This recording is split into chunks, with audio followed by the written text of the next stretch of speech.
Com a palavra, deputado Bonifácio Mourão.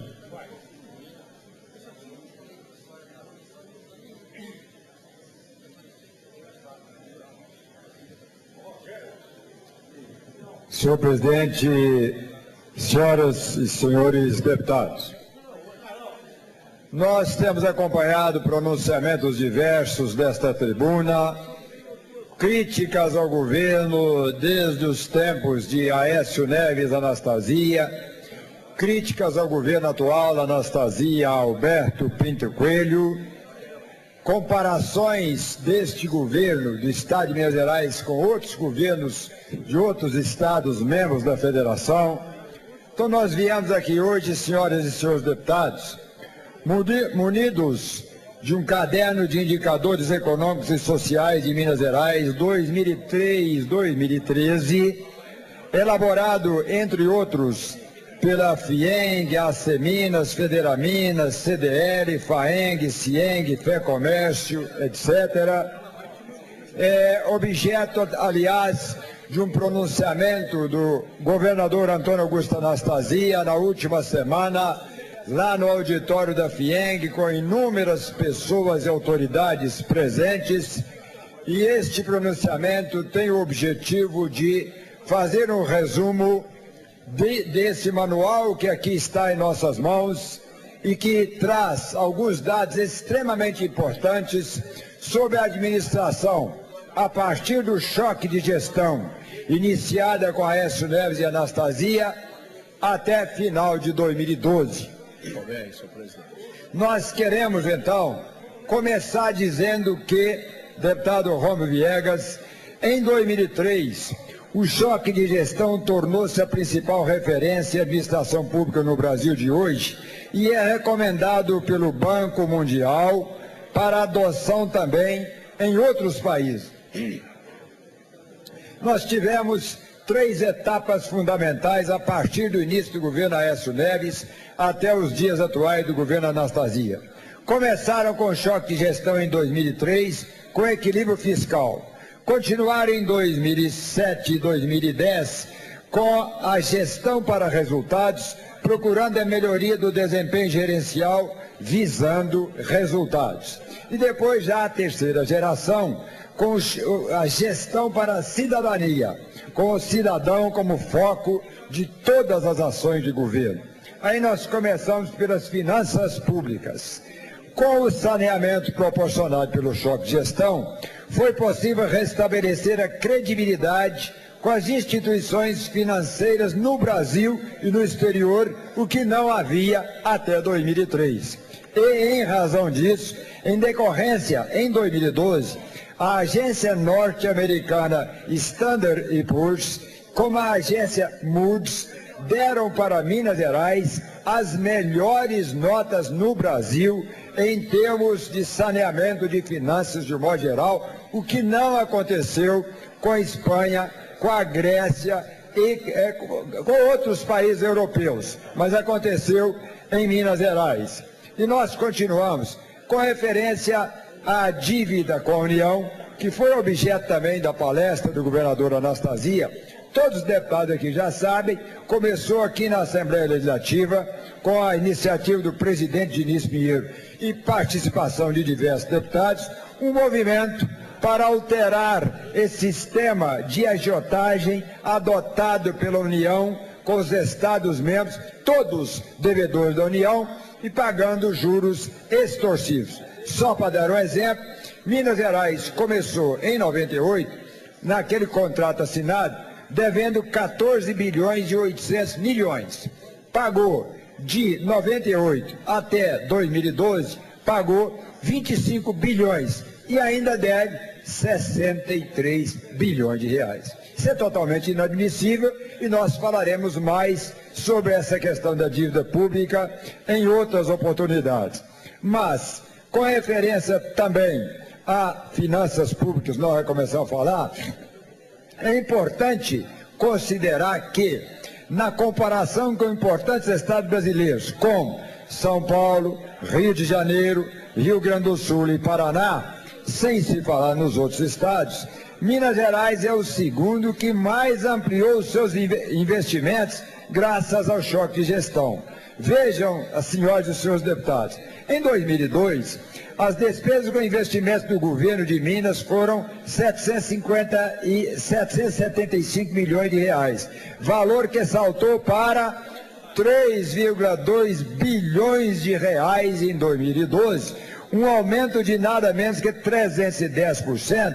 O crescimento foi bem maior que o Rio de Janeiro, que foi de 238%, e o Rio tem os royalties da Petrobras.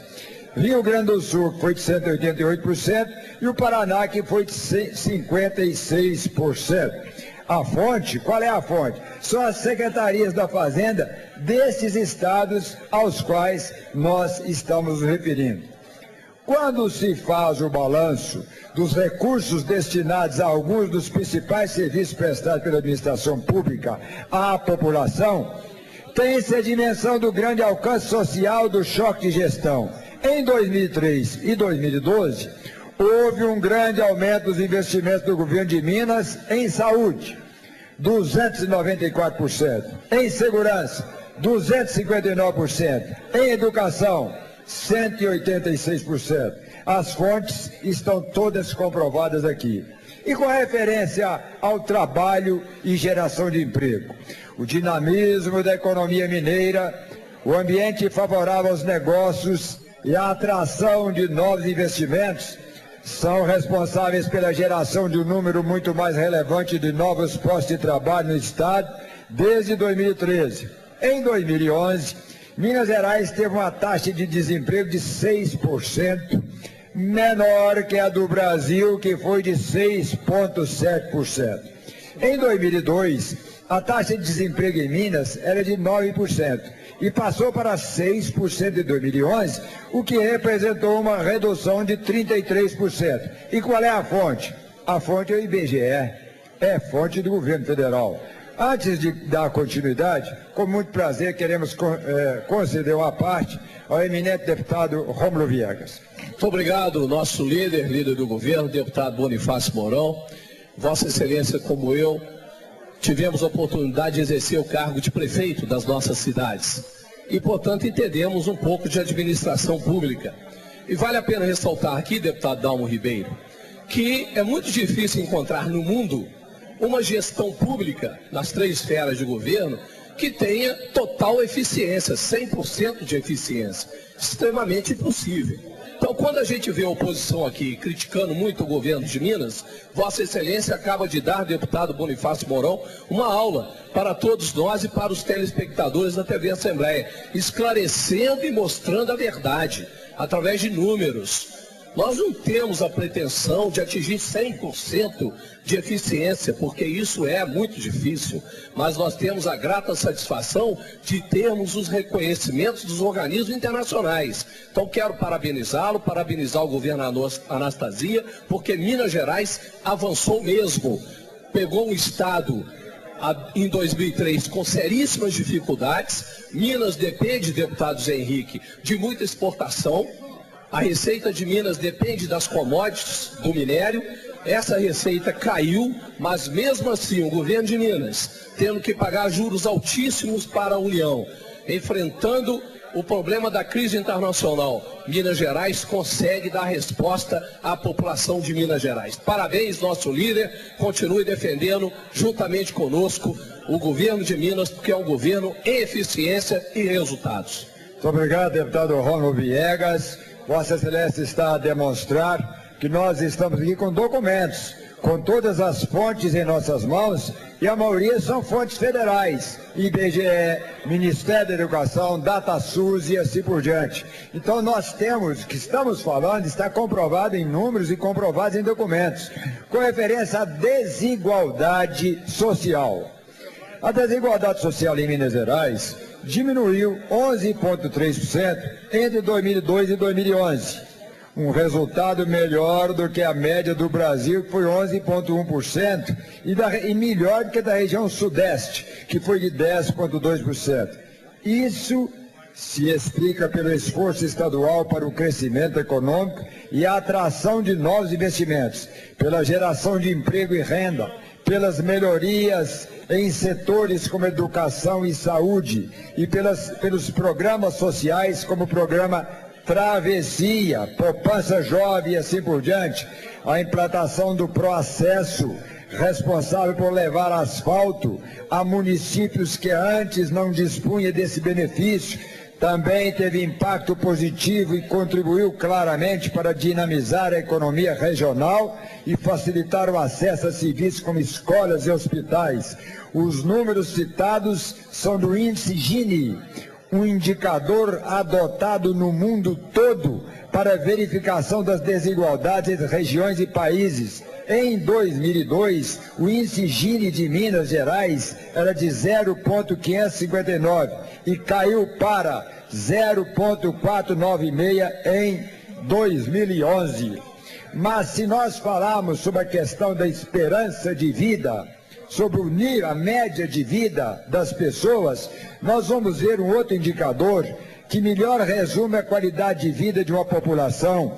A esperança de vida ao nascer era de 75,4 anos em Minas em 2010, o melhor da região sudeste do Brasil. Nos demais estados era de 75,1 anos, São Paulo, 74,5 Espírito Santo, 74 anos Rio de Janeiro. Com esse desempenho, o choque de gestão confirma o objetivo de se fazer de Minas o melhor estado para se viver. Mas, se nós falarmos sobre a questão da taxa de mortalidade infantil, indicador importante da área da saúde, nós temos também números mostrados pelo DataSUS, quando Minas Gerais, em 2002, tinha uma taxa de mortalidade, Dr. Wilson, de 18 para cada 1.000 em 2002. Em 2011, 13 para cada 1.000. Então, isso é evidente que houve uma diminuição de 27%, e é claro que é o resultado de um grande trabalho também na área de saúde. Mas se nós formos para a qualidade do ensino, presidente Zé Henrique, deputado Dalmo Ribeiro, o resultado é o mesmo. Nós vamos ver aqui que a melhor educação básica do Brasil está em Minas Gerais. Por que ela está em Minas Gerais? É porque o Ministério da Educação, através do IDEB, tem dado a Minas Gerais as melhores notas nas Olimpíadas de Matemática e de Português e tem classificado Minas Gerais no primeiro lugar nos primeiros anos do ensino fundamental, em segundo lugar nos últimos anos do ensino fundamental e em terceiro lugar no ensino médio. Isso é por quê? É porque em Minas Gerais se implantam grandes programas na área da educação, como se implantou agora o PIP, que é o Programa de Intervenção Pedagógica, já adotado pelos 853 municípios de Minas Gerais. E agora, antes de ontem mesmo, nós estávamos lá no Minas Centro, com a presença do governador Anastasia, da secretária Ana Lúcia Gazola, quando se lançou o deputado Gustavo Aradaz, o grande programa Reinventando o Ensino, que é preparar o jovem de ensino médio para ter mais mercado de mão de obra fora da escola, preparando o seu futuro. Então nós estamos vendo aqui números como esse também na área da educação. Mas ainda na educação, nós podemos citar inúmeras outras classificações feitas pelo SAEB, Sistema Nacional de Avaliação da Educação Básica. Agora mesmo, recentemente, o governo federal fez a classificação de escolas públicas no Brasil. Entre as 250 primeiras colocadas, 120 são de Minas Gerais. Então, por que está acontecendo isso? É evidente que é por causa de um trabalho sério feito o deputado Bosco, que é da área da educação, a partir do choque de gestão. Nós temos muitas outras coisas para falar. Na área de segurança, que tem inúmeros dados importantes aqui em nossas mãos. Temos também na economia, o PIB de Minas Gerais. Nós poderemos citar várias situações com fontes nas contas regionais, inclusive do IBGE. Nos últimos anos, a economia mineira vem apresentando uma tendência de crescimento acima da média brasileira, Em 2010, registrou-se uma expansão do PIB de 8,9% em patamar semelhante ao da China. E a maior taxa de crescimento desde 1996, ano inicial da série histórica considerada. Se nós formos para a economia do PIB per capita, também nós temos inúmeras considerações. Na economia da indústria, era de 28,6% e subiu para 33,6%. Nós temos que encerrar porque a campainha já nos adverte nesse sentido. A economia do agronegócio, a mesma coisa. Se nós formos falar sobre o comércio exterior, a infraestrutura, caminho de Minas, processo e assim por diante, este manual publicado está à disposição de todos e é uma resposta àqueles que falam dessa tribuna que Minas está quebrada, que o governo Aécio Neves não fez nada, que o governo Anastasia não está fazendo nada. E senhoras e senhores deputados, este manual precisava ser distribuído para o Brasil todo, para mostrar ao Brasil que o ex-governador Aécio Neves está preparado para levar ao Brasil uma administração semelhante ao que ele e a Anastasia fizeram e estão fazendo por Minas Gerais.